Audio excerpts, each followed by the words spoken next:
Olá a todos, bem-vindos mais uma vez ao programa podcast Questão de Saúde da Unimed de Rio Claro. É um produto da Unimed de Rio Claro de informação médica de qualidade e fácil entendimento para a população em geral. Abordamos sempre assuntos do cotidiano, assuntos que estão em moda na medicina, né? Hoje nós trouxemos a doutora Camila Pimenta, nossa endocrinologista, e o doutor Itamar Pérez, nosso endocrinologista, para falar de alguns assuntos que estão em moda a respeito de vitaminas e afins, né? Ferritina, vitamina, tá todo mundo na modinha. Eu quero dosar vitamina, eu quero dosar vitamina. Eles estão indo até no meu consultório, que não tem nada a ver com a especialidade, e estão atribuindo sintomas à falta de uma vitamina qualquer porque leram não sei aonde. Então, doutor, fala para mim, eu tô com ansiedade, eu acho que eu tô com falta de vitamina B12. Dosa para mim? O outro fala, eu tô com ansiedade, você dosa vitamina D? Chega um outro para mim e fala, olha, eu preciso dosar minhas vitaminas. Para quê? Tá sentindo alguma coisa? Não. Para que você quer dosar? Porque eu acho que eu tô com falta de algumas. Entendeu? Esse é o programa podcast e é disso que nós vamos falar hoje. Deixe o seu joinha para nós, se inscreva no canal, compartilhem e participe com perguntas e comentários. Quem se arrisca primeiro? As damas, não é melhor? Então, boa noite. Doutora Camila, boa noite. É um prazer estar aqui. Eu acho que é um tema bem atual mesmo, né? Se no seu consultório chega, no nosso chega 3 vezes mais, né?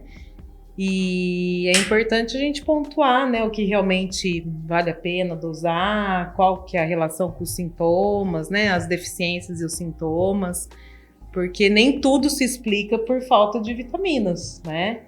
E você tendo uma alimentação saudável também, você pode, né, repor, né, da alimentação. Não precisa ficar essa loucura aí de suplementar isso, suplementar aquilo, né? Até que ponto, até que nível que a gente chega, qual que é o ideal, né? A internet cada hora fala uma coisa, né? O pessoal tem que ter um filtro, eu acho, né? E seguir o que realmente está nos protocolos, nos consensos, né? Para não perder muito o fio da suplementação, né? Quem tem uma alimentação boa, né? Sim. Com verduras, frutas, carnes, às vezes não precisa suplementar nada, né? E não precisa ficar um nível também muito acima, né? Por exemplo, a vitamina D, né, Itamar? Sim. É uma vitamina que tem um potencial de intoxicação, né? Então, a partir de 60, a gente sabe que o nível fica muito próximo do nível para intoxicar. Então, é uma vitamina até perigosa ficar tomando por conta, altas doses, né? Tá vendo? Não é porque é vitamina. Vitamina, eu vou tomar vitamina e tá tudo bem. E é importante, né, Nelmer, aproveitando esse gancho, que eu vou usar uma frase que um professor antigo usava, que vitamina a gente não compra em farmácia. A gente compra no açougue, a gente compra na feira, a gente compra. Então, na verdade, você ter uma alimentação adequada é a melhor forma de você suplementar as vitaminas. Isso. É claro que no decorrer da vida de uma pessoa, ela pode ter problemas de saúde, alterações gástricas. Hoje a gente cada dia mais tem uma exposição menor ao sol. Né? Então a gente acaba trabalhando o dia inteiro em hospital, no consultório, então a sua exposição ao sol é menor. Então muitas vezes você precisa, mas eu acredito que é muito mais uma febre de tentar achar que qualquer problema que você tenha de saúde é falta de vitamina. Então, o cansaço, como a Camila falou, é clássico, né? Os pacientes vêm e falam, tô cansado. Será que não está faltando vitamina, né? Então, é muito difícil a gente ter, vamos dizer, esse sintoma só relacionado à falta de vitamina. E, às vezes, pessoas jovens, né? Às vezes é mais o estilo de vida, quantidade de carga que trabalha, a quantidade de comida que ele come, às vezes não faz alimentações adequadas, não se hidrata bem. Então isso vai acabar cursando com problemas, né? E não quer dizer que ele tenha alguma deficiência de hormônio, de vitamina, né? Eu acho que o interessante desse bate-papo nosso é pontuar algumas coisas que são certas e outras coisas que são exageros nesse tipo de assunto, né? Para começar, ter o bom senso. Você trabalha 14, 15 horas por dia. As outras horas que sobram, você fica no celular na beira da cama, come uma coxinha durante o dia e uma esfirra à noite e vai falar que o cansaço é a falta de vitamina. É um pouco de se pensar, né? E às vezes eles querem também achar a solução num comprimido, né? Mas e a atividade física, e as horas de sono, e a alimentação mais equilibrada, mas dá né? trabalho. Dá muito mais trabalho. Um é mais fácil comprar e tomar o comprimido, né? E a Camila acabou de citar, o sono é adequado, ele é fundamental. Você dormir muito mal, ele é causa de hipertensão, obesidade, você tem uma correlação da piora da qualidade do sono com o aparecimento de doença crônica, né? Isso. Então, você tem que dormir bem, é o princípio, né? E a partir daí você tem que comer bem. Então, é o estilo de vida que está bastante alterado, além do estresse, a situação atual. Muita gente trabalha muito para ganhar uma quantidade de dinheiro insuficiente, tem um monte de filho em casa, tem um monte de conta. Então, isso tira o sono e isso tira a saúde, né? Tira a saúde, vai minando a saúde. Vai minando a saúde, né? Já ficou um primeiro recado aqui para quem está ouvindo. As vitaminas a gente compra no açougue, no supermercado. A não ser que tenha doenças crônicas ou doenças que causem a falta de vitamina, que eles vão comentar, vitamina a gente não precisa ficar tomando, é só comer direito. Sim. Né? Qual é o problema? Vamos falar de uma específica, vitamina D. Qual é o problema? Eu não sei porque começou essa neurose de vitamina D. Todo mundo quer dosar vitamina D. O que acontece? Qual é o problema da vitamina D? Acho que a vitamina D é uma vitamina mais nova, assim, né? Em termos de estudo, né? Ela se descobriu muito além do efeito ósseo da vitamina D, né? Ela acaba agindo como um imunomoduladora, né? No reparo celular. Tem alguns estudos que mostram relação com doença autoimune, né? E até um tempo atrás não tinha, né, o hábito de se dosar vitamina D, né? Então os estudos vieram com esse avanço e eu acho que, na minha opinião, é a vitamina mais difícil porque ela é da exposição solar, né? 90% vem dos raios UVB, que são os raios que os dermatologistas odeiam, né? Mas que tem essa função de na pele transformar, é a primeira transformação, né, da provitamina, né, de uma pré-vitamina, você tem exposição ao sol e aí você começa o processo de transformação até a via final, que é no rim, que é onde se forma mesmo a vitamina D ativa. Então, eu acho que a vitamina D é a mais difícil da dieta, né, Itamar? Sem dúvida, porque você não consegue vitamina D 80%, 90% realmente é do sol, e aí você vai obter vitamina D de alimentos, por exemplo, são peixes de águas profundas, são coisas que a gente não tem acesso. Você come um salmão, não é do Chile de água profunda, é um salmão de cativeiro que come ração, então ele não vai ter o mesmo tipo de efeito. Então a grande maioria teria que ser através do sol, da exposição solar. Como a Camila falou, ele tem todo um processo de ativação. Ali é muito importante o colesterol da pele, o raio ele vai bater ali, o próprio colesterol ele vai formar essa pré-vitamina D, ele vai passar no fígado, que vai sofrer uma transformação, e ele ainda tem que ser transportado para o rim, que vai sofrer uma outra transformação, que é a forma ativa. Então, se qualquer processo desse, pele, doença hepática, doença renal, você pode ter vamos dizer, uma sequência de transformação em vitamina ativa bastante inadequada. Então, são muitas as causas, não só a exposição solar, mas o envelhecimento da pele, o uso de protetor solar, que é fundamental para evitar câncer de pele, mas ele bloqueia muito a produção da vitamina D a nível de pele, o precursor dela. Mas sem vitamina... sem o sol, sem eu tomar sol, não tem vitamina D, certo? Certo. Então Sim. precisa tomar sol. Precisa tomar Não sol. pode exagerar nem pro mais, por causa do câncer de pele, nem pro Nem pro menos, é. Sim. pra ficar sem vitamina. O recomendado é 15 minutos Sim. de sol por dia, das 9 às 15 horas. E sem o protetor solar, né? Então, Sim. uns 15 minutinhos ali, às vezes sentar no sol, fazer, Mas né? eu não tenho tempo pra isso. Gente, É. é dar uma caminhada na hora do almoço. Às vezes eu falo para os pacientes, vai estender de uma carro, roupa vai no de- varal, vai com uma regata, né? E é uma exposição em área maior, né? Porque como a gente vive de roupa, tá? Você vai expor o quê? O rosto, a mão ao sol. Então, você teria que ter uma área corpórea maior. Então, se tiver um quintal em casa, que você possa ficar com uma bermuda sem camiseta, 10, 15 minutos já é o suficiente. Isso não vai dar câncer em ninguém, mas isso acaba sendo bastante útil.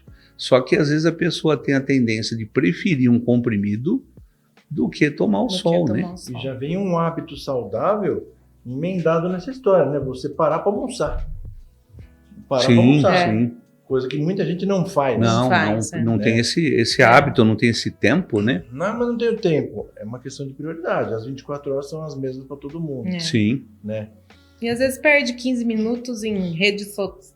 Muito mais, né? Muito WhatsApp num quarto, né? Justamente. Poderia estar então, se você usa, né? E se você usa muito celular, vá o seu celular para o quintal. Fica de bermuda e fica com o celular no quintal. Você tem que arrumar alguma forma de se expor, né? Só mudar o hábito, né? Precisa mudar hábito. E muita gente vai no meu consultório e fala assim, doutor, a vitamina D acho que é de 20 a 600, 20 a 400, não lembro. É uma variação muito grande entre o mínimo e o máximo. E eles estão lá com 30, perto do... mas eu tô com um pouco. Mas não dá para saber se para aquela determinada pessoa o nível para ela... Existe uma grande diferença que às vezes até alguns colegas acabam se confundindo. Vitamina D abaixo de 20, claro que ela é deficiente, mas de 20 para cima até 30, se é uma pessoa saudável, não tem osteoporose, não tem nenhum fator de risco adicional, você não tem como suplementar, mas não tem necessidade. Claro, uma pessoa com osteoporose, osteopenia, você às vezes precisa estar acima de 30. Então, não é verdade que todo mundo que chega com 20 vai precisar de suplemento.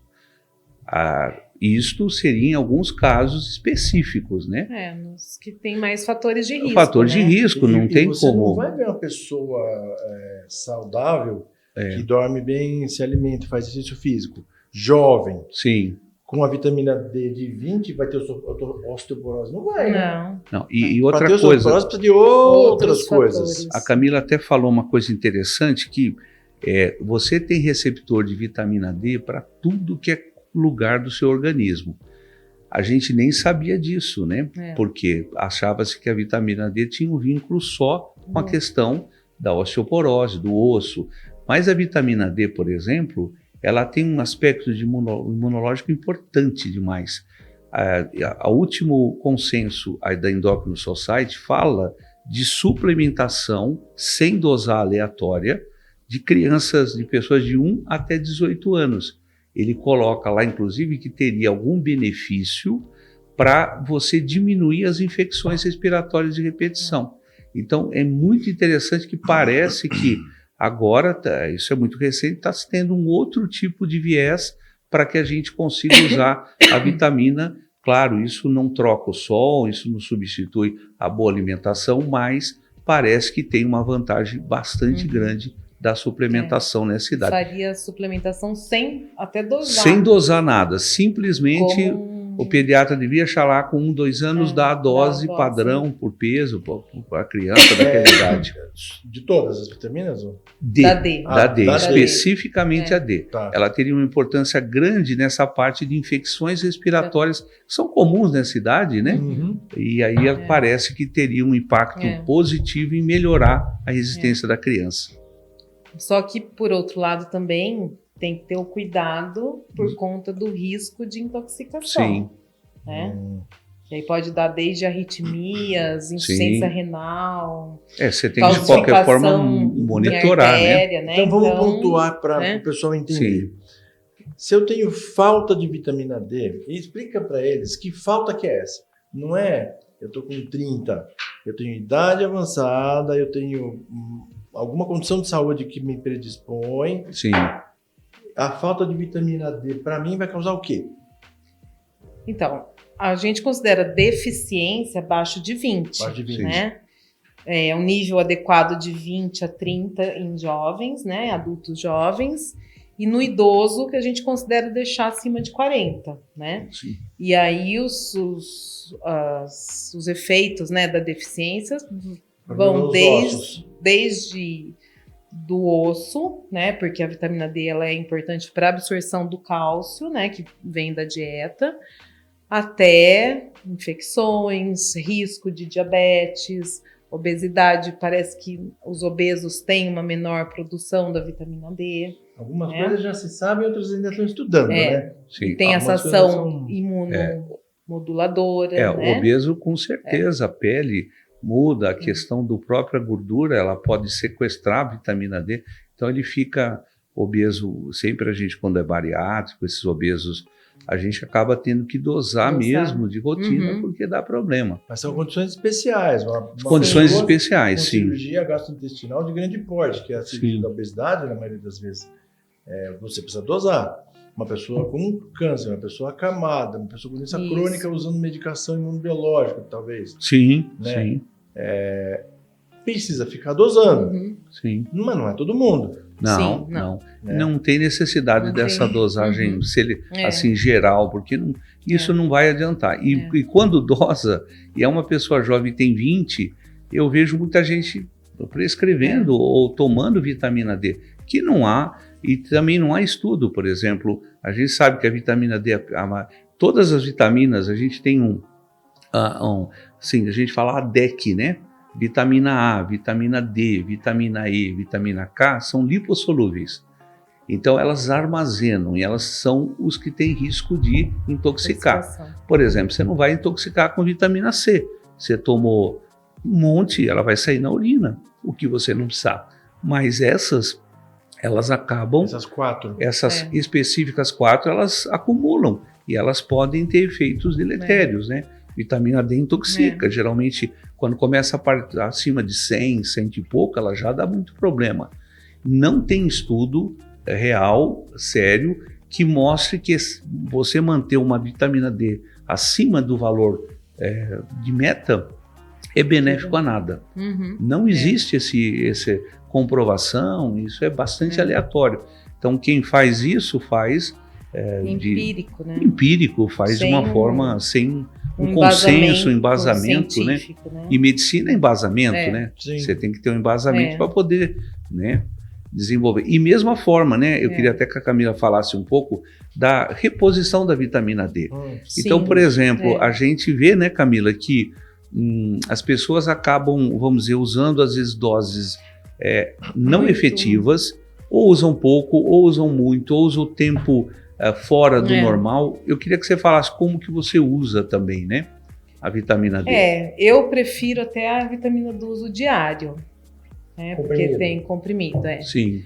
Outra coisa também que também não tem consenso, não tem, né, um embasamento científico, é a vitamina D e V, né, que às vezes a gente vê indicação. Injetável.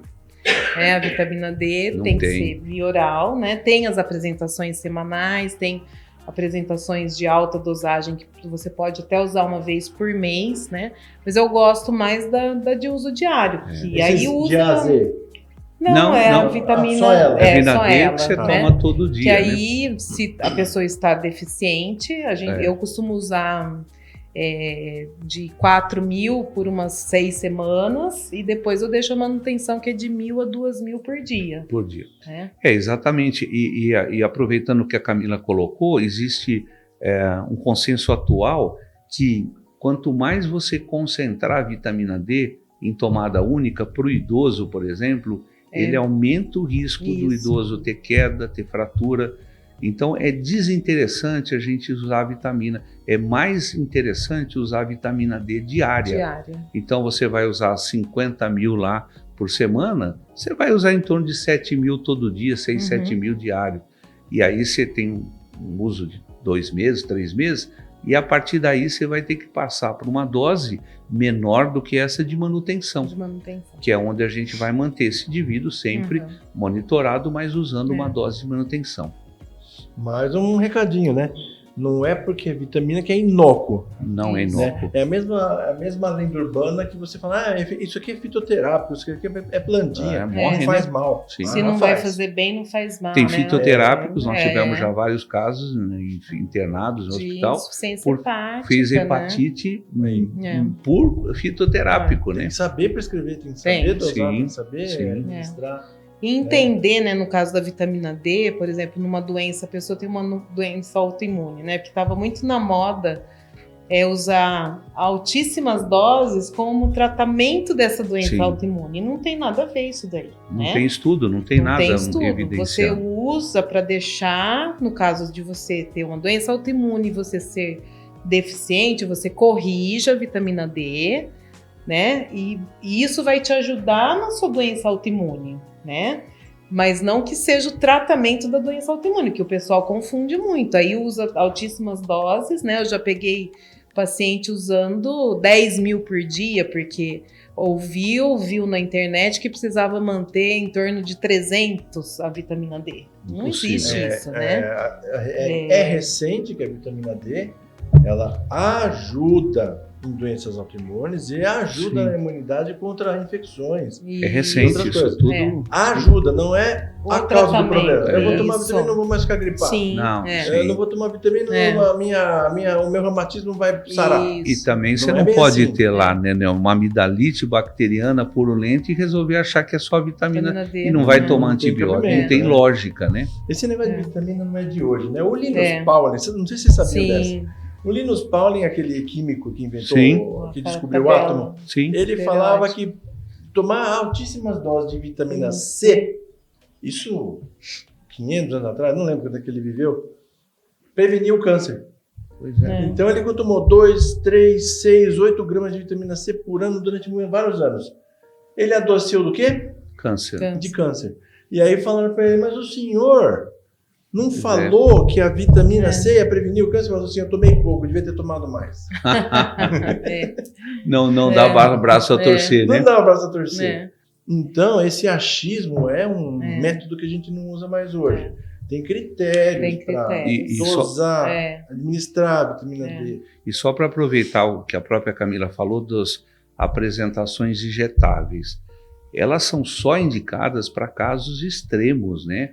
Vamos dizer, uma osteoporose, uma fratura já patológica, um nível de vitamina D extremamente baixo. Então, eu tenho visto cada vez mais pessoas jovens com 20 mil, com vitamina D totalmente normal e tomando uma injeção ali, intramuscular ou endovenosa. Então, não tem lógica isso. Isso sai de qualquer protocolo. Marombas de plantão. O recado é esse. Não adianta ficar tomando injeção de vitamina, que não vai ficar mais forte. Não vai crescer. Eu falo maromba de plantão porque eu conheço vários. Pacientes e não pacientes. Que acha que vai crescer na academia, vai conseguir sua meta de exercício mais rápido. Então já é uma lenda urbana. Não funciona. E pegando o gancho aí também os famosos soros, né, de imunidade, né? Tem muita gente tomando soro de imunidade, exatamente. Então tem que... É importante lembrar que isso não tem estudo. E a medicina, ela tem que ser baseada em evidência, né? Eu preciso... Tem que ter a validação científica. Tem que ter a validação. Né? Se eu vou usar, eu tenho que ser algo que a ciência repita e tenha um número enorme de pacientes que já usaram, né? Não tem lógica. Tem estudos desses meia dúzia de pacientes que eles querem inferir que para aquela meia dúzia funcionou, mas não significa que numa população gigante aquilo vai funcionar e não vai fazer mal.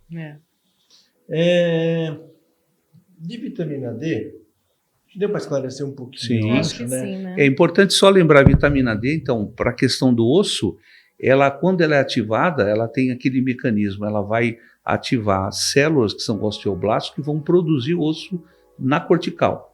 E ela vai agir também a nível do intestino, facilitando a absorção de cálcio, e ela vai agir no rim também, eliminando a excreção de cálcio. Então a ideia da vitamina D é poupar e utilizar esse cálcio que você está, vamos dizer, ela está trazendo para o sangue. Então basicamente as pessoas têm que entender que esse mecanismo é importante, mas de qualquer forma, se eu também não tenho um cálcio adequado, não tenho, né, porque não adianta eu ter vitamina D, não ingerir cálcio suficiente, porque ele vai pegar o que do intestino? Se eu não tiver lá um teor de cálcio, não adianta nada, né? Vai absorver o que não está. Não tem jeito, né? Sim. O que vocês acham da vitamina B12? Vamos falar dela? Vamos falar dela. Que estão pedindo. Eu falo porque eu estou lembrando dos pacientes de consultório e de pessoas agora que já perguntaram. Ela está mais na moda, também, né? Qual que é o rol da vitamina B12? Excesso, falta, reposição? Eu acho que a vitamina B12... Dá anemia facilmente, a falta dela? Não dá? Como é que é? Ela é uma vitamina importante, né? E ela vem de fontes animais, né? Carne, não tem nos vegetais, né? Então aí entra o pessoal vegano, vegetariano, que sempre foi uma preocupação nossa no consultório para fazer a reposição nessa classe aí de pacientes, né? E também agora estão querendo deixar níveis muito altos de vitamina B12, né? Então, os 300, que é o suficiente, não, agora tem que ser 500, né? Então, também... Tem que ser 1.500 basal. Eles alegam o quê? Imunidade? Fica mais forte? Eu acho que no meu consultório, a principal queixa é o cansaço. O cansaço passou o seu negócio... É incrível a repetição das queixas de novo, de qualquer paciente, né, Camila? Gente jovem, gente idosa, qualquer pessoa, né? Então tem tido muito isso. Então eles, né, a queixa principal tô cansada, quero dosar minha B12, porque eu vi que a B12 tem muita relação. E é importante que as pessoas saibam assim, a B12 quando você ingere e tem que ser de proteína animal, ela vai para o seu estômago e o seu estômago tem que ter um pH ácido como é habitual, para que ela consiga ser aproveitada e ligada no fator intrínseco lá do estômago. Então, eu estou dizendo isso porque se você tomar antiácido, os prazóis da vida de forma crônica, que tem gente que toma 10 anos, o seu meio de estômago não está ácido. Então você já começa a enroscar ali. Além disso, esse fator intrínseco tem que levar essa vitamina até o ilho, a parte final do intestino, onde vai ser absorvida. Se você tem uma cirurgia bariátrica, uma doença intestinal crônica, você pode não conseguir absorver. Né? Então a gente costuma dizer que B12 é uma vitamina bastante complicada e já vi até a frase assim, todo mundo vai ter alguma deficiência em alguma fase da vida. Então sempre a gente fica atento que a gente vê B12, por exemplo, o método lá dá de 200 para cima, por exemplo. A pessoa vem com 50. Então, assim, existem deficiências, né? Existem problemas relacionados a B12 indiscutivelmente. Talvez seja a vitamina que a gente mais tem problema. Eu acho que o envelhecimento também, né? Nos envelhecimento. Idosos, o uso de metformina. Metformina né? pode... Que a gente tem muitos pacientes que tomam por conta de diabetes. Estão usando metformina para emagrecer. Sim. Isso, indiscriminadamente. Quando receitado, mas estão tomando. Vou tomar 500, vou tomar 750, 850, 1.000. Sim. Né? É por isso que quando ela interfere na absorção da B12. A metformina é muito, todo paciente que toma metformina cronicamente, que é o caso, pelo menos no mínimo 4 anos, você tem que dosar B12 pelo menos anualmente, porque você acaba tendo problema. E a B12, ela não adianta você dar via oral. O que a gente acaba usando ou é sublingual, que ela vai direto para o sangue, ou injetável, né? Que aí você vai injetar no músculo e ela vai também para o sangue. Agora, via oral não tem muito sentido, porque você não vai ter principalmente essa absorção. Nos pacientes gastrectomizados, cirurgia idosos, né? Sim. Idosos, que aí você não tem uma absorção boa, né? Mas com a chegada da sublingual, eu acho que ajudou muito, né? bastante, né? Porque aquela citoneurinha, ela dói para burro, dói o pessoal reclama para burro. Não tem que não E a sublingual você deixa lá, em segundos vai para o sangue. E a EV, né? Só reforçar que você não perde tem no sentido, xixi, né? Depois, né? Na urina. EV, então. né? Só no pronto-socorro para bêbado, né? Com glicose. E olha lá, né? Aí vai lá, né? Não sei se tem Nem se sabe se adianta. Nem sabe se adianta. Mas... Entendeu? Então, vem de novo, o mesmo recado, né? Ficar tomando a torta direito não vai adiantar, ficar dosando à toa também não vai adiantar, ficar tomando os sorinhos para imunidade com essa vitamina também não vai adiantar. Os mais predispostos a ter deficiência dessa vitamina são quem sofreu cirurgia bariátrica, quem toma metformina. Tem mais alguém assim que doença intestinal crônica, tipo retocolite, Crohn, irritativa, diarreias crônicas, doença de Crohn, doença celíaca talvez atrapalhe também esse processo. Então, quem tem alguma coisa relacionada à desabsorção, né, acaba tendo essa facilidade de ter esse processo. E os vegetarianos ainda usam, vegetariano, né, não tem a o Orlistat ainda usam. O Orlistat também usa e ele também vai alterar. Sim. Ele vai alterar a absorção. Então você tem que, nesses pacientes, monitorar com mais frequência, né? Sim. Tá, o Orlistat, para quem não sabe, é aquele comprimidinho que tomam para ajudar a não absorver gordura no intestino. Né? Isso. É usado antes no tratamento da obesidade. O pessoal toma como um auxiliar para tratamento de obesidade. E é importante também a gente falar que a deficiência de B12, ela afeta absolutamente tudo. A gente tem pacientes que têm quadros neurológicos graves, que se repõe B12 e melhora. Tem anemia megaloblástica, que é uma anemia que é causada por deficiência e é uma hemácia, é uma célula do sangue que fica grande, só que ela não transporta adequadamente oxigênio. Então você vai tendo problemas e isso vai afetar todo o organismo. Então, a deficiência de B12, ela vai ter causas neurológicas. É importante lembrar também a bainha de mielina, né, que é aquela capa que cobre o nervo. Você com deficiência, em diabéticos, você acaba tendo lesão e aquilo vai dar aquela neuropatia clássica, né, com perda de sensibilidade, parestesia, queimação dos pés. Então, tudo isso pode ter relação com a B12, que a gente vê bastante. E é um tratamento, assim, uma reposição fácil. E melhora muito o quadro clínico do paciente, né? Rapidinho, né? Rapidinho. Vocês estão vendo? São sintomas específicos, não é? Cansaço, depressão, insônia, não consigo fazer academia direito. Não é bem assim. Se for parâmetro cansaço, eu tô todo dia, né? Você chega a esse horário, não tem que não estar cansado, né? Todo mundo precisaria tomar vitamina no final do dia, né? É que as pessoas se confundem muito. Então, a pessoa às vezes vem, uma pessoa ainda jovem, mas trabalha de manhã, de tarde, de noite, tem 4 filhos em casa, paga pensão aí para outra família, tem outra esposa, como, né? tem uma vida totalmente tumultuada, né? Então, por que não vai estar cansado, né? Se a pessoa não estiver cansado, me avisa, porque é difícil, né? O pessoal que trabalha em turnos, né? Turno. Cada quinzena está num turno. Sim, é péssimo isso, né? Essa situação de inverter. Né? Você está de manhã, de tarde, de noite, de madrugada, né? O sono, né? Sim. Os hormônios do sono ficam totalmente bagunçados, né? E nessa noia de emagrecimento de forma fácil, é a brincadeira que eu costumo falar. As pessoas querem tocar piano sem fazer aula. Toda a gente quer resolver a vida num comprimidinho. É um comprimidinho para emagrecer, é um comprimidinho para dormir, é um comprimidinho para não sei o quê, para ficar forte, é um comprimidinho para dar atenção.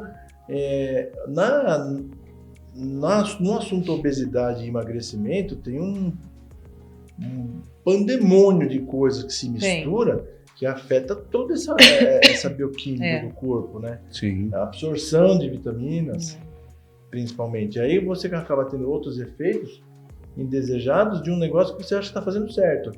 Então, sempre fazer com orientação. É claro que não vai dar para falar de todas as vitaminas por causa do tempo nosso. Vamos falar de mais uma. Que vocês vejam os pacientes estão falando. Ferro. Ferro e ferro, ferritina. ferritina. Falam pra mim também. Ferro, que é um íon, na verdade, íon, né? Que não é uma vitamina. Mas eu acho que é Sim. legal, né? Porque Ferro. eu fala acho de que ferro. o ferro é importante, né? Nas mulheres em idade reprodutiva por conta da menstruação, né? Mulheres que têm o fluxo mais exacerbado, elas acabam perdendo uma quantidade grande todo mês, né? E aí, às vezes, vem com queixas também de cansaço, Aí sim, pode me fraqueza, alcançar. né? Dor Tá em vendo? membro, né? Em pernas, não tá rendendo tanto, né? No trabalho, às vezes a concentração. Aí você vai investigar, mas como que é o seu ciclo? Nossa, eu fico menstruada uma vez na semana inteira com fluxo bem aumentado. Aí você dosa, a ferritina tá baixa, né? Sim. Aí explica todo esse quadro, você faz uma reposição e aí você vê que a paciente melhora bastante, né, Itamar? Tem também a questão, é muito frequente, né? Queda de cabelo, né? Queda de cabelo. O ferro nível baixo. E é importante, assim, além da perda, né? Quando você tem uma mulher em fase de menstruação e que vai perder muito ferro, é a questão da alimentação. Uhum. Porque o ferro que tem, a forma de ferro que tem na carne, nas proteínas animais, ela é muito mais facilmente absorvida do que nos vegetais. Então, tem ferro nos vegetais, mas a absorção é bastante complicada. Então, muitas vezes você faz uma dieta vegetariana, tal, você acaba tendo problema também com o ferro. Vegetarianos, prestem atenção. A ferritina, como você citou, é uma proteína, na verdade. Ela é uma proteína produzida pelo fígado e que tem um grande objetivo de armazenar o ferro para que quando você precise ele libere. Então, habitualmente nas deficiências, vamos dizer, de ferro, você vai ter transtornos também no todo o organismo, não tem o que fazer. Né? Você até tenta aumentar a quantidade dessa proteína para ver se capta mais ferro, mas você não consegue. E o índice de saturação, de quantidade de ferro que está na ferritina é muito baixo. Então, na verdade, o ferro é fundamental e a gente sempre pensar nisso. Só para aproveitar meu raciocínio, quando a pessoa tem uma anemia por deficiência de ferro, uma das coisas que a gente pensa é perda de ferro. Por exemplo, uma mulher idosa que não tem menstruação, por perda de ferro de sangue inaparente, né? Então, uma pessoa que tem uma quantidade de sangue normal, uma idosa, começa a ter anemia, você pensa, epa, essa anemia pode ter relação com alguma perda de sangue oculto. É importante investigar as neoplasias, né, pode do ser sistema algum tumor gastrointestinal. Né? de intestino, isso é importante a gente as pessoas ficarem atentas. Tá. E o contrário também da ferritina muito alta, né? Que tem uma relação com obesidade, com o risco cardiovascular. E nós estamos falando da ferritina alta, né? Que às vezes o pessoal fica com medo, que tem que fazer sangria. Ai, minha ferritina está um pouco alta, né? E não é uma ferritina alta por excesso de ferro e que necessite da sangria.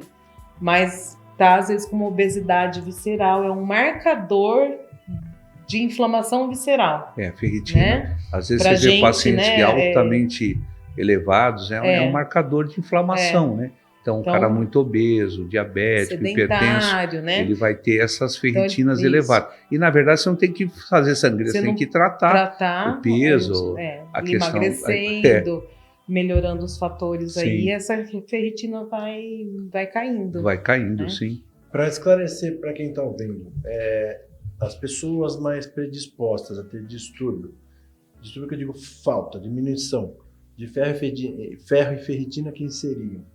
As pessoas vegetarianas? Vegetariana, com certeza, e a mulher nessa fase de menstruação, principalmente. Menstruação excessiva. Se essa menstruação for excessiva, né? E os idosos por carência na dieta. Por carência mesmo, na dieta, porque idosos quer mais o carboidrato, uma sopinha e acaba esquecendo da carne. Ele às vezes come muito menos carne, proteína animal, né?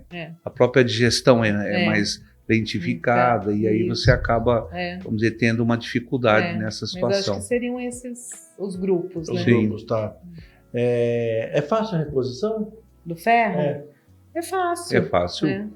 A maioria é ferro bem tranquilo. vioral, né? Sim. Só quando está muito baixo que você usa o endovenoso, que que daí aí com uma expressão já, né, no hemograma de anemia, e a gente Sim. prefere o EV, né? Sim, sim. Mas senão, Porque a maior parte se via oral, hoje tem apresentações do SUS, tem várias formas de ferro, né?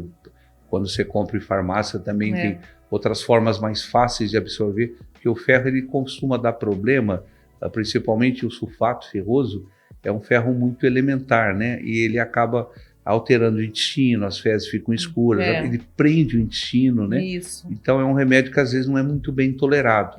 Mas tem formas mais modernas, né, que você pode usar e que não tem tanto efeito. Tá. Acho que deu para falar de ferro e ferritina, né? Uhum. Próxima.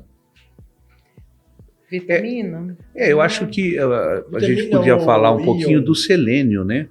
O selênio, na verdade, a gente tem uma relação de deficiência de selênio na população grande, porque o selênio a gente não encontra muito fácil. Por incrível que pareça, a maior concentração de selênio que a gente acha é em castanha do Pará. Então, muitos pacientes, às vezes, vêm com alterações mínimas da tireoide e você faz nada, só suplementa castanha do Pará. Comer 1, 2 por dia, às vezes é suficiente para você melhorar esse perfil. Então, o selênio é um negócio que vira e mexe, a gente tem problema, porque você não tem grandes alimentos, grandes grupos que tem o selênio. Quem que come castanha do Pará de rotina? Só se você for orientado, né? Tá tendo um número crescente de gente que está atrás das comidas naturais, né? Sim. Dieta saudável, comida natural, eles estão consumindo castanhas. Sim. A castanha do Pará, não as outras. Não, o selênio é castanha da castanha do Pará, é específica da castanha do Pará. E tem o selênio tem uma importância muito grande no funcionamento da tireoide. Da tireoide. Se você pode desenvolver alteração por baixa de selênio crônica, né, que você acaba tendo problema, né? Então, principalmente quem tem os anticorpos da tireoide. Se tiver os anticorpos, aí você aumenta o risco, né? Aumenta o risco. Então, uma forma de tratar, na verdade, não é remédio, é comer castanha do Pará. Do selênio. Você pode tomar em remédio, tudo, mas se tem na castanha do Pará, para que você vai tomar remédio, né? A gente está numa medicina, eu acho que vocês devem sentir é uma medicina que é baseada muito em remédio, né? É remédio para tudo, é remédio para dormir, para acordar, para ficar... Então, assim, concentrar. Quanta gente a gente está com TDAH, que não sei nem se tem tudo isso de TDAH, mas toma Ritalina, toma Venvance para poder se... Então, eu acho que está muito supervalorizado. Então, as pessoas precisam ter uma conduta mais natural possível, né? Eu acho que remédio, você pega o idoso, a Camila sabe, você tem 10 remédios tomando, e às vezes o que está fazendo mal para o idoso é o remédio. Eu costumo tirar tudo que eu posso, não é assim, Camila? Porque o idoso vai no cardiologista, daí vai no endócrino, daí vai no clínico, daí vai no geral. E se você não tomar cuidado, você só vai acrescentando. Cada um acrescenta mais um. Imagina, né? Quando vê a lista tá desse tamanho. Então pegue a receita dele, veja, né? O que realmente tá tendo indicação. E essa cascata de remédios, eles vão tendo efeito colateral em cima do outro. Então, às vezes, o paciente tem muito mais efeito colateral pelo remédio que pela doença. Aí você tira um ou outro, melhora o idoso dá uma acordada. Dá uma acordada. Fala, nossa. Então, lembrar muito disso, que isso é uma coisa importante, né? Veja se seu avô, se sua avó, seu pai não está tomando uma carga exagerada. E, às vezes, a Camila deve ter visto paciente tomando o mesmo remédio com nome diferente. Sim. 2 remédios com o mesmo nome. Eu vi isso recentemente. Você falou, mas o que está acontecendo aqui? 2 remédios o mesmo princípio ativo de 2 marcas diferentes. De 2 marcas diferentes, quer dizer, não tem lógica, né? Não tem, eu fiquei pensando, o que aconteceu, né? Sim, alguma coisa deu errado, né? Alguma coisa deu errado. Por exemplo, se é um remédio para pressão, né? A pressão fica muito baixa e aí no idoso, né? Tem um paciente que cerebral e o idoso fica apático mesmo. Né? Tinha um paciente que eu vi, acho que foi o ano passado, muito interessante, muito idosinho, e ele tomava esse monte de remédio, né? E a hora que eu olhei, eu falei assim, não, isso não está certo. Aí eu falei com a filha e ela me disse assim, não, mas assim, eu fui ver como ele toma o remédio. Ele põe tudo na mão, joga na boca, o que passar aqui pelo ombro, vai embora, ele não vê, Então, quer dizer, de 10 remédios ele toma 3 ou 4. Então, por isso que ele não ficou tão ruim. Por quê? Você tem que observar tudo nessa sequência. É uma coisa bárbara, né? Você joga na mão, põe na boca, o que cai por trás do ombro já era, né? Porque praticar a medicina, receitar a medicina, que é o caso do médico, e praticar a medicina, que é o caso dos pacientes, não é remédio. É o que o Tamara falou. Uma medicina baseada em é tudo. É tudo, né? Sim. É mudar hábitos, é o sono, é a atividade física, etc. Vamos usar todo o programa. A gente chama especialistas de vários assuntos. Cai no mesmo funil. Cai na mesma coisa. Eu acho que às vezes atividade o que falta física, comer direito. E ouvir um pouco mais o paciente, né? Sim, porque hoje está tão... Está mecanizado, rápido, né? É o que a gente falou da polifarmacia que tem, né? Muito, né? Senta com o doente e veja se realmente precisa de tudo aquilo lá, né? Conversa, veja como ele toma, né? Isso eu acho que está faltando muito, Eu faço uma crítica à nossa medicina brasileira. Nossa medicina brasileira é muito boa. A gente imita grandes medicinas do mundo todo, mas a nossa medicina é fragmentada. O paciente não tem dono. Então não é o médico que cuida dele. São os médicos de família. Então, em países do primeiro mundo, você tem o médico daquele quarteirão, daquela comunidade, ou mesmo o médico que o paciente sempre vai nele. E se ele achar que tem que procurar outro, ele encaminha para o outro. Sim. É o que deveria acontecer. É a super especialização, né? Super especialização. Ele vai estar... Vou fazer uma brincadeira com você. Qualquer dia você vai no otorrino, você fala, doutor, eu estou com dor no ouvido direito. Fala, não, filho, eu só trato o esquerdo.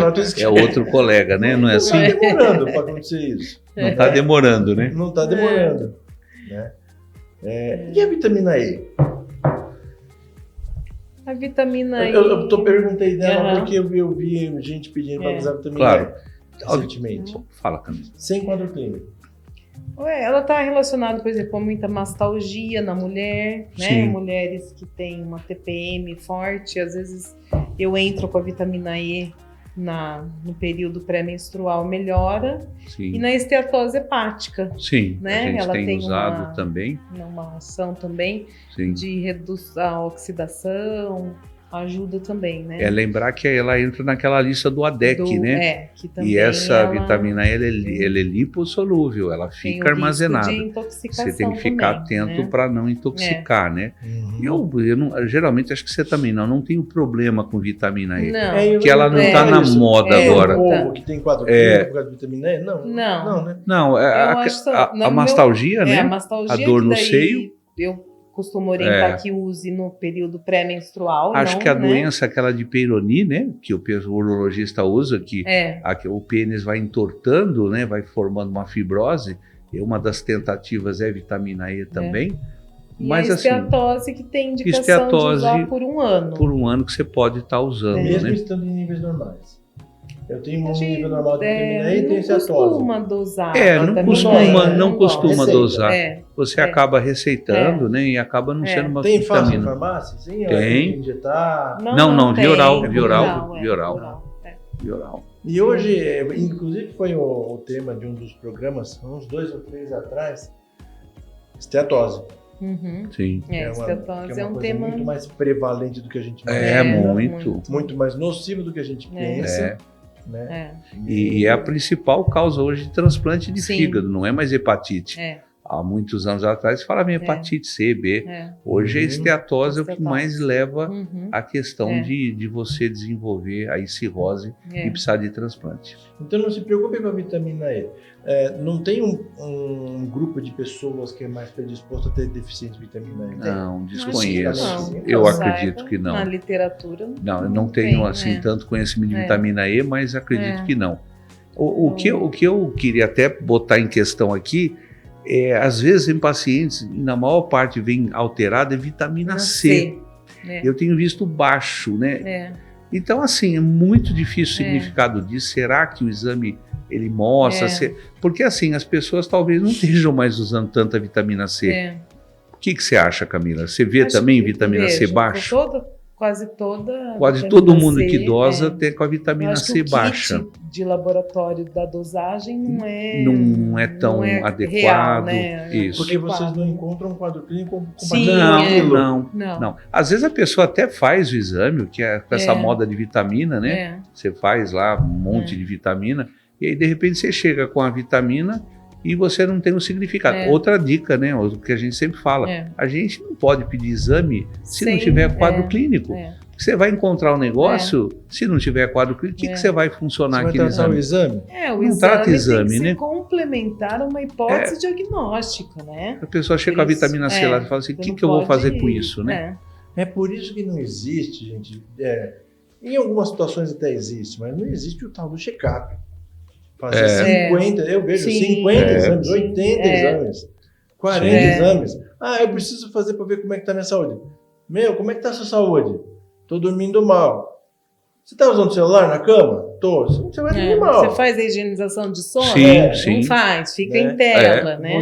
Eu acho que tem que começar a consertar os defeitos, né? Vamos dormir melhor, vamos comer melhor. Isso daí deve melhorar um monte de parte de problemas, né? Imagina, a doutora Camila e o doutor Itamar, eles pegam um resultado de 80 exames. Eles vão olhar para a cara do indivíduo e falar assim, e daí? Você está sentindo? Mas a minha imunoglobulina está baixa, a minha vitamina está alta.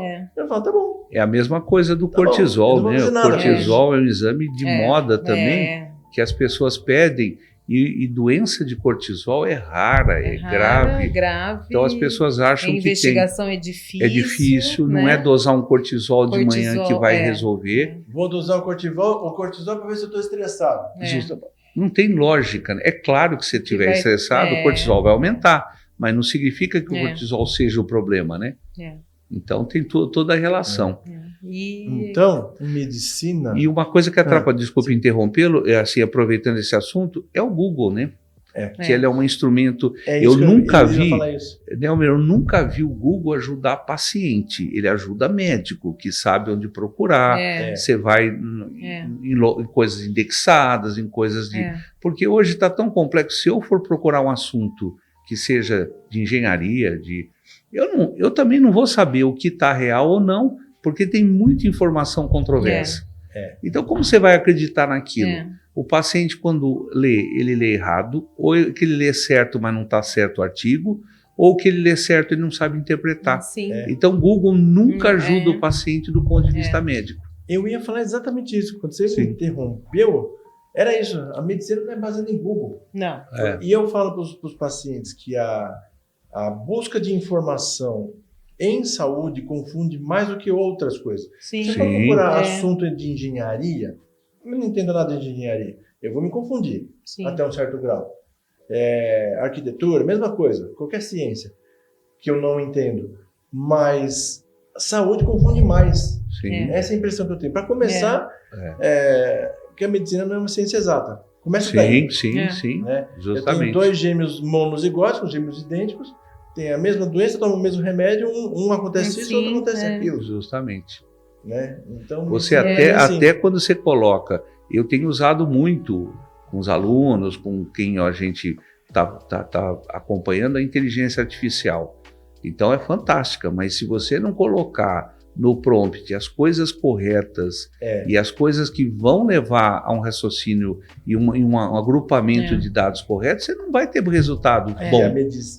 E a inteligência artificial, eu testo bastante ela, porque eu trabalho numa empresa de consultoria, que é buscar informação precisa para dar essa informação para quem pediu. E eu já consultei muito em fase de testes de inteligência artificial, ela engana bastante em saúde. Engana, sim. Mas engana demais. Engana a ponto dela dar... Eu falei, me dá essas referências bibliográficas que você acabou de me falar. Ela dá, você vai buscar, não existe. Sim. Não existe a informação, a bibliografia que ela te deu. Pois é, não é confiável para você usar como instrumento único, né? Não pode. Ela é de apoio a todo o que você vai informar de você. E sempre você tem que avaliar o que ela te passou, né? Porque não é que ela te passou a informação, aquilo está correto, né? Eu acho que a clínica é soberana, né? Sim. Você olhar no olho do paciente, conversar, examinar, né? Sim. Isso aí nenhuma inteligência Não tem artificial jeito, né? não vai Por enquanto. suprir, né? Nunca ter. É. Eu acho que não vai nunca ter o bom senso. Sim. O poder de decisão, talvez, em alguns casos, porque a decisão também envolve o bom senso, né? O discernimento. Isso a inteligência artificial nunca vai ter. Ela vai ter informação acumulada. Sim. Isso vai ajudar bastante a gente. Sim. Ajuda. Muito, né? Ela concentra um pool de coisas que eu ia demorar um século para achar Justamente. espalhado por aí. Ou talvez nem acharia. Mas não pode achar que ela é a salvação de tudo. Sim. Sim. Muito menos em saúde. Em saúde. Saúde é muito complexo, né? Muito menos em Até saúde. muitas vezes você que vê um quadro e acha que aquilo, quando você vai ver, investigar, talvez não seja, né? Então a gente, como profissional, acaba tendo isso. Isso Sim. faz parte desse processo. Não é, como você falou, ciência 2 mais 2 nunca dá 4 em medicina. Dá 5, dá 3, dá 1. É uma característica dessa ciência, né? Porque até agora é o que a gente consegue. Tem mais alguma coisa que eles estão pedindo no consultório, estão falando no consultório? Eu acho que de vitamina, Eles basicamente. estão falando muito De vitaminas, de acho que são inflamação. Doutora, eu quero saber se meu corpo está inflamado. essas. Cara, Esse processo é uma coisa e que aí? as pessoas escutam, porque a gente sempre, como médico, a gente fala de situações pró-inflamatórias. Então, por exemplo, uma pessoa obesa, diabética, o tecido gorduroso visceral lá produz uma série de substâncias, interleucina, TNA-alfa, que são substâncias que vão levar a você ter maior risco de aterosclerose, de infarto, de AVC. Então, a gente fala que esse paciente ele tem marcadores de inflamação. Como a gente falou, por exemplo, nós comentamos da ferritina, tem a homocisteína, que é um marcador bastante interessante, tem PCR. Então, tem vários marcadores que você consegue definir. Mas não é assim, você tem que ter uma história, tem que ter todo... Não é uma pessoa saudável que não tem nada saber se aquilo está inflamado ou não. Isso não tem lógica, né? Então não tem essa lógica. E a inflamação você não é... querer saber se está inflamado. Não, a A inflamação não é... não é inflamação de um dente, por Isso exemplo, que eu ia falar, não é que está... O corpo inflamado. É uma inflamação Né? metabólica. É algo né? metabólico, bioquímico, é um Isso, outro nível. Você também não vai sentir dor da inflamação, não é? É diferente. Como a gente fala às vezes de tiroidite, que é uma inflamação autoimune da tiroide, mas não tenho dor. Mas o processo autoimune, o processo metabólico não vai dar dor. É diferente, isso é uma coisa para o médico avaliar dentro de cada paciente, né? E está bastante intenso essa procura pelo corpo inflamado, saber se o corpo está inflamado. Sim. Eles estão associando a tudo. A dieta. O que eu ouço? Se eu fizer atividade física em excesso, eu vou ter o corpo inflamado. Se eu tomar determinado refrigerante, eu vou ter o corpo inflamado. Se eu tomar tal remédio, comer tal comida, eu vou ter corpo inflamado. Existe um modismo muito Isso grande é um de algumas negócio coisas. descambado. Não tem muita lógica, né, Camila? Vamos supor, você está sem sintoma, vem no meu consultório. Tá bom, vai, eu vou medir se o seu corpo está inflamado. Para você parar de ficar preocupado. Eu vou dosar homocisteína, vou dosar ferritina. Aí vai dar aumentado os dois. Eu falei, daí? Sim, não tem Você lógica. Tá assintomático. Justamente. Né? E outra coisa, nada Melhor em excesso faz bem, nem água em excesso. Água em excesso dá problema. Você tem que tomar água, mas se você tomar 10 vezes por dia, é óbvio que você vai ter problema. Então, nada em excesso vai funcionar legal. Então, as pessoas às vezes acabam achando que essas coisas extremas... E outra coisa, atividade física intensa de atleta destrói. Também lesiona. Lesiona. De alto impacto tem vida esportiva mais curta. Curta e vida mais curta, né? curta, Porque eles geralmente se tornam diabéticos, eles engordam, tem problema cardíaco, porque Gera aquela muito atividade... radical livre, né? Que aquela tipo de atividade não é saudável. Então, não é por aí sair medindo a inflamação do organismo. Não. Existe uma correlação... só para a gente lembrar, como a gente falou da inflamação, existe uma ligação de tiroidite, dos distúrbios de tiroide com doença celíaca, né? A alteração de glúten. Então, isso tem uma correlação maior e uma interligação. Não é que todo mundo vai ter, mas a gente sempre fica atento quando existe isso, que pode cruzar essas alterações de tireoide com alterações intestinais desse tipo. Você falou doença celíaca, até me lembrou de um assunto, talvez seja até uma pauta de um novo programa, a saúde intestinal. Aqui estão falando bastante também. Sim. A flora intestinal, a microbiota Sim. intestinal. Também eu estou notando que existe uma certa... tem um racional em cima disso, Sim. mas tem um exagero também. Claro, a desbiose, A né? desbiose. Sim. Estou inventando um monte de coisa. Justamente. Estou inventando um monte de diagnóstico, de exames. Que nem intolerância ao glúten, Não né? estão levando a Sim. nada, né? Sim. Essas teorias. Que a Justamente. A doença celíaca é uma coisa séria. Que Não é desenvolve, qualquer coisa, né? Não é uma dor de barriguinha que você tem quando Isso, comeu um quibe. É diferente. Será que eu sou celíaco? Estão ocupando um monte de coisa para o intestino. Estão atribuindo ao intestino desregulado em termos de flora várias doenças, inclusive o autismo.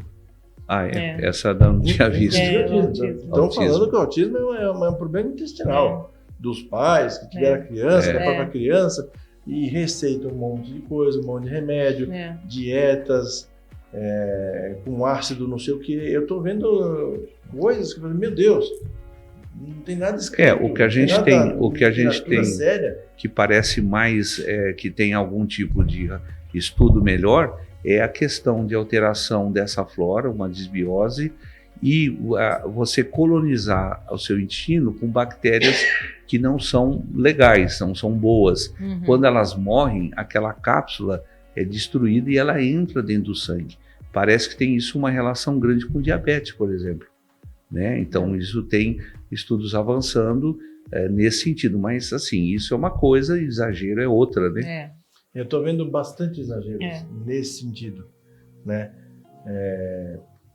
O pessoal recebendo dietas, aminoácidos endovenosos para tratar intestino. Pois é. Estou vendo, assim, aberrações. Você falou em dieta, se tivesse dieta boa, não ia ter muitas, né? Se uma funcionasse. Então, na verdade, hoje assim, a nossa sociedade ela aceita a dieta do Mediterrâneo como uma dieta de possível benefício, mas o resto, dieta jejum intermitente, dieta da lua, dieta, isso não tem muita lógica, né? Então, as pessoas até se adaptam, tentam aderir uma dieta ou outra, não se acostuma, outro não, se anima. Sim. Né? Você vai... Eu costumo falar para os pacientes, a melhor dieta é a que você consegue fazer, né? Sim. Não adianta eu te colocar um jejum se você não consegue fazer o jejum, não. Né? Não tem... E também coisas, né? A queijo de cabra da calva de uma cabra lá dos Alpes suíços. Onde é que você vai achar isso, né? Ou um custo desproporcional ao que pode... O que ela faz? O que será que é propaganda? Não é? Ninguém sabe, né? Inclusive, só para encerrar, dietas. Você fala dieta, né? Tem a dieta cetogênica, dieta isso, dieta aquilo. Elas também podem alterar toda a absorção de alimentos e vitaminas, que a gente estava falando até agora. Elas podem ser prejudiciais também, né? Sim, dieta cetogênica, por exemplo, a gente vê muita fadiga, né? Sim. A pessoa não consegue não nem fazer uma atividade física. Que é a principal Como é que você vai queimar fonte o quê? de energia, né? E nem todo carboidrato é ruim, né? Sim. Não, e se dieta funcionasse, não iam ter dezenas, né, de dietas. Então, nada funciona. Acho que é bom senso, equilibrar o que você faz. Infelizmente. Algum recado final para quem está nos vendo? Não, eu agradeço. Acho que pedir para as pessoas terem mais, tomar cuidado com as informações que elas obtêm. A maior parte das informações hoje que a gente pega na internet, elas estão erradas. O fake existe enorme. Também a questão da inteligência artificial cada vez... o que aconteceu recentemente. Um paciente até bem orientado, ele parou todos os remédios de diabetes porque ele viu uma propaganda na internet de um cara que ele conhece, um pesquisador, era o cara falando que tinha criado um remédio que ia curar diabetes. Ele comprou, tomou, ferrou tudo, complicou tudo. E aí, então, assim, a inteligência artificial já é capaz de produzir alguém igual você, falando igual você e falando o que a pessoa quiser. Então, tomar muito Fake cuidado news, com esse né? nível de informação, né? Você algum recado? Também, acho que o Itamar finalizou bem, agradecer, eu acho que nesse podcast ajuda bastante mesmo, né? Sim. E eu queria deixar uma dica, não sei se vocês já viram na Netflix, as Blue Zones, Não. as zonas azuis. Não. Que é um pesquisador que consegue identificar no mundo 7 lugares onde a longevidade, né, onde tem mais pessoas idosas vivendo bem, né? E aí ele foi estudar cada zona, cada cidade, cada região, né? E o que tinha nessa região, né? Então, uma era no Japão, outra era na Grécia, duas acho que nos Estados Unidos, uma na Costa Rica, né? E aí você perguntar, eram suplementos que as pessoas tomavam, né? Eram vitaminas? Não. Alimentação, principalmente, por exemplo, na Grécia foi a dieta mediterrânea, atividade física, uma área lá na Itália, na Sardenha, os idosos moravam e tinham que sempre subir uma ladeira, então há anos faziam isso, né? E espiritualidade, né? Então não tem nenhuma região dessas que eles estudaram, né? Quem gostar de série assim, é uma série curta, acho que são 6 episódios, mas é bem interessante. É alimentação, atividade física, e não era atividade física de musculação, personal. Movimentação e espiritualidade. Não é a primeira vez que esse recado é dado aqui, né? Que para a gente ter uma vida saudável é bom, bonito e barato. Você ter uma espiritualidade, movimentar seu corpo e comer bem, não é sofisticado e não é caro, né? Esse é o recado principal aqui do episódio de hoje. Não acreditem em informação de forma que você não julgue, tá? Mais de 90% dos artigos científicos em medicina que saem em revista não prestam para nada. Imagine a informação do Google. Imagine a informação do Google coletada por quem não entende do assunto. Sim. E não acredite em coisas sem você pensar, pesquisar, julgar. Vou te receitar a injeçãozinha do soro, a injeção para emagrecer. Então, pensem, sempre questionem. Sim. Tá? Esse é o recado de hoje. Queria agradecer. Muito obrigado. Eu que agradeço. Eu acho que foi foi muito esclarecedor. Sim. Tá? Obrigado. Aprendi muito também, mais uma vez, né? E esse foi mais um nosso programa do podcast Questão de Saúde da Unimed Rio Claro. Informação para o leigo, de forma simples e com muita utilidade. Um produto da Unimed Rio Claro para a população. Muito obrigado. Deixem suas perguntas, suas sugestões. Assinem o canal, se inscrevam no canal, compartilhem e deixem aquele joinha para nós. Muito obrigado.